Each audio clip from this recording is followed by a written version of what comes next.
yung luma. Yun. Yun.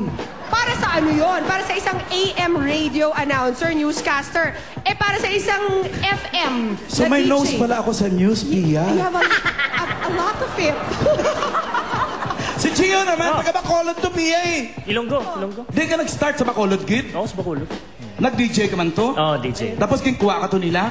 Nagpa-Amerika ko, anay. Nagpa-Amerika ka, Anay? Nag-DJ ka man sa Amerika? Wala, hindi. Ano ginawa mo sa Amerika? Namulot basura.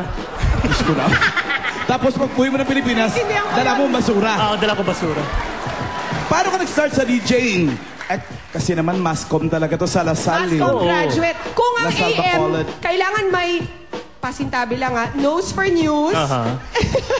Pag AM radio announcer, ano importante? FM. Pag FM. Dapat talkative ka, tsaka mabilis mag-isip. Sample. Dapat pala to sa Lord of the Rings. Ganun talaga yan. Dapat pati mga coach sila. Ay, ito na. Category number 2. East-West tungkol sa mga lugar. At eto na, ang magbibigay ng tanong, ang taong who has been everywhere. Wow. Tito Sen!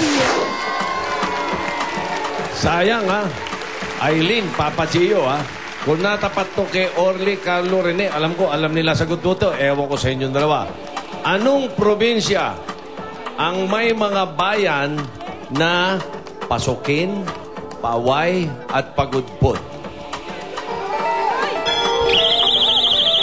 Aileen! Panay Island. Pagudpod, Panay. Tingnan natin kay Tito Sen, ha? Tito Sen! Mali. Parang kumunot ang noon ni Tito Sen, Papa Gio. Bulacan. Tito Sen! Sabi ko na kung si Rene, si Orly, si Carlo, alam mo ito eh. Tanong yung tatlo. Sige. yan. Arlie. Ilocos Norte. Ilocos Norte. Tama ba yun, Tito Sen? Correct. Ilocos Norte, correct. Yun sana! Yaman! Nako, 1-0 pa rin. Patas na patas, ha? Pareho hindi puting alam ang tayo uli. geography. Pasensya na kay Aileen kasi yung mga kamag-anak niya wala dito sa Pilipinas. Saan? Ito na nga, mga adik ng East Bulaga. Burlingame, Bay Area, San Francisco, California, nanonood ngayon mga kamag-anak. Kaya pala, nasa San Francisco na lahat. Stateside naman pala. Ito na, tatawagin ko na, mga kaibigan, ang host ng Master Showman sa radyo. Walang iba, kundi si Kuya Germ! Ngayon na natin nakikita ang talent talaga ni Kuya Germs. Alam mo, tsaka... Ano gagawin?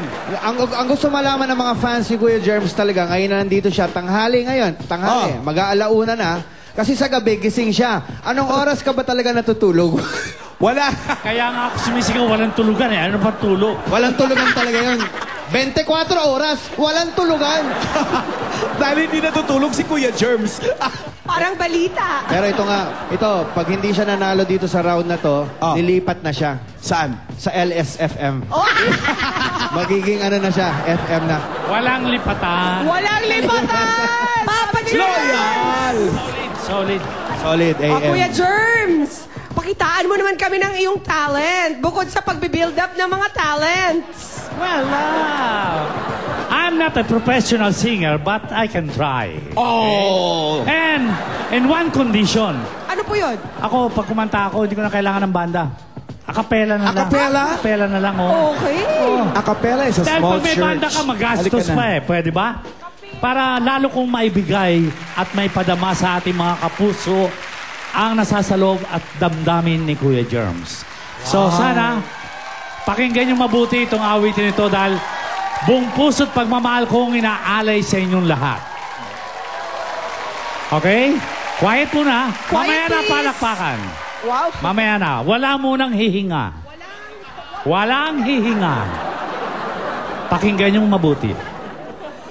Dahil sa inyo, ako'y narito. Dahil sa inyo, handang maglingkod. Dapat niyong tantuin, wala nang ibang giliw, kundi kayo lamang, ngayon at kailanman. Dahil sa inyo, kami lumigaya, pagmamahal ay alayang ka. Kung tunay man ako ay alipin ninyo ang lahat sa buhay ko dahil sa inyo. Ang ganda naman, Kuya Germs, ng mensahe. Parang speech na rin pala yun. Yung kanta. Dito tayo, Kuya Germs. Mahirap tapatan yun, Maring Ruby. Ito Paano nga ba yan? Napapaisip na ako eh. Pinagpawisan akong bigla eh. Bakit? Ang hirap tapatan nun. Alam ko ang LS, lakas signal.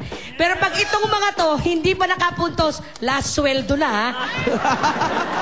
Mike Enriquez. Eto na. Ah, Wala mo ng kantahan. Mahirap tapatan ng kantahan eh.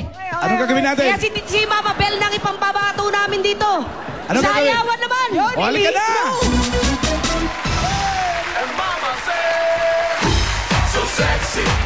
Oh.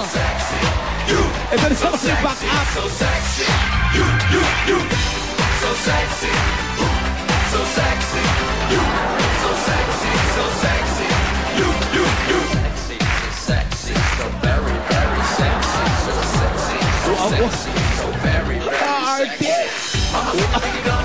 Halika kayo! Mama Bell, halika na. Tamo, ang hirap sundan eh. Kailangan talaga ng backup. Nakapilok ako. Ito kasi Adjo ko saan na pupunta. Ay, si Mama Bear ay DJ sa programang Daily Top 5 ngayon at kahapon with Papa Bodji, 11 a.m. to 1 p.m. Natula ako doon ngayon. Ang layo ng kurso niya, Pia. Political science? Oo. Bakit napasok sa ganitong klaseng trabaho, Mama Bell? Actually, related naman siya eh. Undergraduate ako ng political science. Tapos? Pero, nasa branch din naman niya ang mass comm, diba? Nasa radyo. Although hindi ako natapos, nag-computer programming ako after. Then, natutunan ko rin naman sa radyo. Ayun. Yun, Natuto kaya- na lang. Kaya ito Napamahal na. Tuloy-tuloy na. hanggang Sa'yo ngayon. yung trabaho si Kuya Germs. 45 years ng broadcaster si Kuya Germs. Paano po kayo nag-umpisa dyan, Kuya Germs? Well, nung araw talaga, pin-sitter lang ako eh. Yung kung sino mag-day off, akong pumapalit, ano? Then after that, naging regular na ako talaga. And I'm proud to say na ako lang yung naglagay sa programa na nung panahon kasi ng Guy and Pip, yung mga awitin ni Nora Honor at saka ni Tirso, pinagsasagot-sagutan ko. Dahil nalulumbay yung mga Naaliw ang mga fans. nila dahil laging nagkakagalit si Guy at saka si Pip nung mga panahon na yon. Kaya pag nakinig sila sa programa ko, may iyakan pa. O nagpupuntahan sila doon. Pero nakakatuwa dahil alam naman natin record breaker ang tambalang Guy and Pip. Oo Talagang, naman. ano yan. Pero Kuya Germs, ano po yung quality ng radyo na hindi nyo, talagang minahal nyo na at hindi nyo binitawan for 45 years? Siyempre, gusto mong mapalapit ka sa ating mga tagapakinig at unang-unang natutunan ko, pinag-aralan, nung mag-seminar kami, ethics is number 1. Hindi ka pwedeng manira ng tao, hindi ka pwedeng magsabi ng hindi katotohanan. Kaya tayo sa Kapuso Network, walang Walang kasinungalingan, puro katotohanan. Walang kinikilingan. Well said, Serbisyong Kuya totoo Germs. lang. Okay, Kuya Germs, maganda man ang iyong talumpati. Dito tayo magkakaalaman sa tanungan. Category number 3. Asot pusa. Mga hayop ito. Naku, parang pabilisan lang to ng pindutan, ha? Puli! Parang panalo yung puti rito, ang coach nila eh. Good luck po sa inyong dalawa. Sa idiom, may ganito ka raw sa stomach mo kung nininervyos ka. Anong... Naunang pula, Mama Bell. Butterflies? Madali lang, Pauline ha, Pauline. Butterflies! Butterflies is correct! Tama siya. Tama siya. Ito kasi si Papa Dudot, nadidinig ko, daga. May daga ka sa stomach. Dip-dip yung daga. Ang pangit! May daga sa stomach. Uy, papo, nakadalawa na sila. Butterflies in your stomach pag ninenervyos ka, di ba?